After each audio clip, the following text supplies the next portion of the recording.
భద్రాద్రి కొత్తగూడెం జిల్లాలోని ములకలపల్లి తహసీల్దార్ కార్యాలయంలో సోమవారం గ్రామ పరిపాలనా అధికారి లంచం తీసుకుంటూ అవినీతి నిరోధక శాఖ అధికారులకు రెడ్ హ్యాండెడ్ గా పట్టుబడ్డాడు. ఉమ్మడి ఖమ్మం జిల్లా ఏసీబీ డీఎస్పీ వై రమేష్ ఆధ్వర్యంలో బృందం ములకలపల్లి తహసీల్దార్ కార్యాలయంలో సోమవారం ఈ దాడి నిర్వహించింది. గ్రామ పరిపాలనా అధికారి బానోత్ శ్రీనివాస్ నాయక్ పూసుగూడెంకి చెందిన ఓ వ్యక్తి వ్యవసాయ భూమి రిజిస్ట్రేషన్ కు సంబంధించి మొత్తం 60,000 లంచం డిమాండ్ చేశారు. అప్పటికి 40,000 తీసుకున్న శ్రీనివాస్ నాయక్ సోమవారం మిగిలిన బ్యాలెన్స్ 15,000 తీసుకుంటుండగా ఏసీబీ అధికారులు పట్టుకున్నారు. పట్టుబడిన శ్రీనివాస్ నాయక్ గతంలో బుర్గంపాడు మండలంలో వీఆర్ఓగా పనిచేశాడని, ఆ సమయంలో కూడా ఇతనిపై పలు అవినీతి ఆరోపణలు ఉన్నట్లు సమాచారం.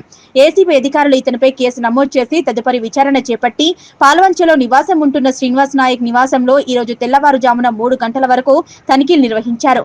కూడబెట్టిన అక్రమ ఆస్తుల వివరాలు సేకరించారు. అనంతరం శ్రీనివాస్ నాయక్ ను వరంగల్ జైలుకు రిమాండ్ చేశారు.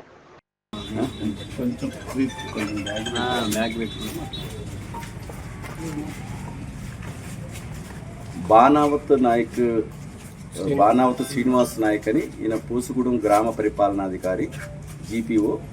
ఈ జీపీఓ పూసుగూడెం రెవెన్యూ క్లస్టర్ చూస్తారు. ఈయన ఒక రైతు రిజిస్ట్రేషన్ సంబంధించి ఒక 2 ఎకరాల 30 గుంటల భూమిని రిజిస్ట్రేషన్ చేయాలి. ఈ సర్వే నెంబర్ 254 ఇది చేయడానికి రిజిస్ట్రేషన్ ప్రాసెస్ చేసి మళ్ళీ పాస్బుక్లు ఇప్పించడానికి 60,000 రూపాయల లంచం డిమాండ్ చేసి రైతుకి విధి లేని పరిస్థితుల్లో ఏం చేయాలో అర్థం కాక రిజిస్ట్రేషన్ అయిపోతున్న భయంతో ఆయన ఫస్ట్ అది రిజిస్ట్రేషన్ రోజే 30,000 ఫోన్పే చేశాడు. అదే రోజు మళ్ళీ క్యాష్ 10,000 రూపాయలు తీసుకున్నాడు.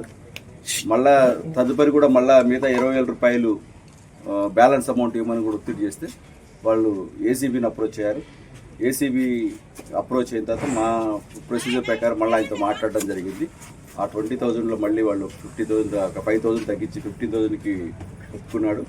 ఈరోజు ఆ 15,000 ఇస్తుండగా ఎవరైతే ఆ ఫిర్యాదుదారుడు ఉన్నాడో సదర్ ఆఫీసరు విలేజ్ గ్రామ పరిపాలనా అధికారి బాణావత్ శ్రీనివాస్ నాయక్ ఇస్తుండగా ఈరోజు ఎంఆర్ ఆఫీస్లోనే ఇస్తుండగా పట్టుకోవడం జరిగింది.